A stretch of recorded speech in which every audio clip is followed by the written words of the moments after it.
Hello, Chris Word, and video today is entitled Demystifying CVAs, and I'm going to take you through a company voluntary arrangement, or CVA for short, step by step. So, listen, what is a CVA? Essentially, it's a contract for insolvent businesses that they make with their unsecured creditors, and where they agree to pay the creditors back over a longer period of time, generally 60 months, 5 years.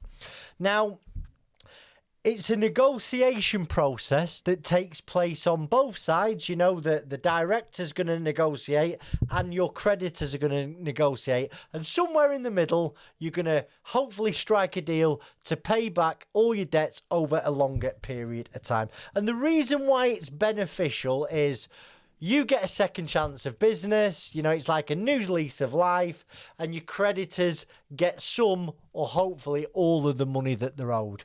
Now, it's not for everyone a CVA. Okay, I want to discuss some situations where it would be appropriate. It's for businesses, I believe, that have something to protect, you know, licenses, registrations, assets. You know, it's for businesses that are suffering short-term cash problems, but without the legacy debt, they could be successful and thrive. It's not for everybody, okay? So what's involved in a CVA? Well, the first step is you're going to need to speak to an insolvency practitioner. Well, what do they do in a CVA? They're like the middleman. You know, they're going to speak to you. They're going to get to understand your business. They want to be certain that your business could be successful going forward if the CVA gets approved. And they're also going to liaise with your creditors. So yeah, good analogy. The insolvency practitioner is the middleman of the CVA. Number two. The first step is you've got to have a thorough review of your business, and not you reviewing your business. You want the insolvency practitioner to look at your business, review everything, the debts, the secured debts, the unsecured debts. Have you got any overdrawn directors' loan accounts? Accurate cash flows are going to be really important. Now, we know cash flows sort of in years 2, 3, 4, sort of like a finger in the air, but your 12-month cash flow has got to show that this business can get through these tough times if the CVA is accepted. Number three is the preparation of the CVA proposal. Now, this is like a business plan. It's a new business plan that's going to be circulated to your creditors, and it's going to show how you're going to pay them back over the period of time. It's going to show what changes, what efficiencies have you made in your business to ensure that this CVA is successful? Next, there's going to be the creditors meeting, and ultimately, each creditor is going to get to vote on whether they accept the CVA or not. So what's important is 75% of your creditors need to approve the CVA. So, how does the voting system work? If you imagine, let's keep it really simple, you owe out £100,000. Well, and you owe it to 3 companies. HMRC are owed 50,000, so they have 50% of the votes. You owe a supplier 30,000, so they have 30% of the votes. And you owe another supplier, my brain froze there. I did a brain fart.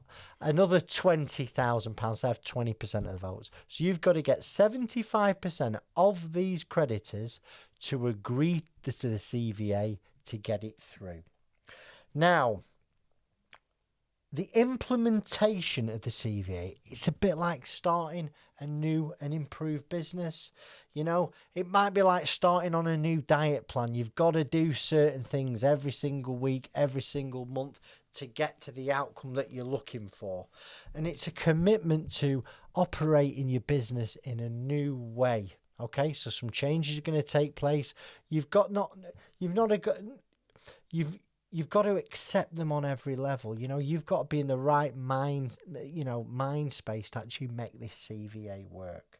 So hopefully your CVA gets approved. What's going to happen next? Right, well, The role of an IP post-approval, they're like, you know, if we go down the analogy of a new diet plan, well, your insolvency practitioner is now your coach. You know, they're going to ensure that the company sticks to the CVA. They're going to check in with you regularly, making sure that the CVA is successful. Because remember, a CVA, an insolvency practitioner will get paid to supervise the CVA. So if they're supervising it for 5 years, that's 5 years worth of fees that they can bill. So they're motivated to make this work as well. At the end of the CVA, you've got like a review and completion phase, and it's like the end of year report card, if you will. And it reflects, it'll be done every single year, and it reflects how well the company's performing. You know, does it need to reduce its contribution? Can it increase its contribution? It's something that's done towards the end, and it's also done on a yearly basis. Now, I can't talk about CVAs without highlighting some pitfalls, because there are some. You know, one of them's an unrealistic proposal. If you cannot afford to pay back 100p in the pound to your creditors, don't agree to. Because if your CVA falls, you've wasted a lot of time and money. So your proposal must be realistic. So how do you get to a realistic proposal? You do really accurate cash flows. And I think you've got to go best case, worst case, and somewhere in the middle will be likely case. So don't over-egg it, whatever you do. It's like you might not be better off doing a CVA. There might be another procedure that's more suited to your business. So be careful if anyone's trying to ram a CVA down your neck, because they're really commercially viable for insolvency people, because they get to bill you at the start, they get a nominee's fee, and they get a supervisor's fee for every year the CVA is successful. So you've got to be sure that it's right for you.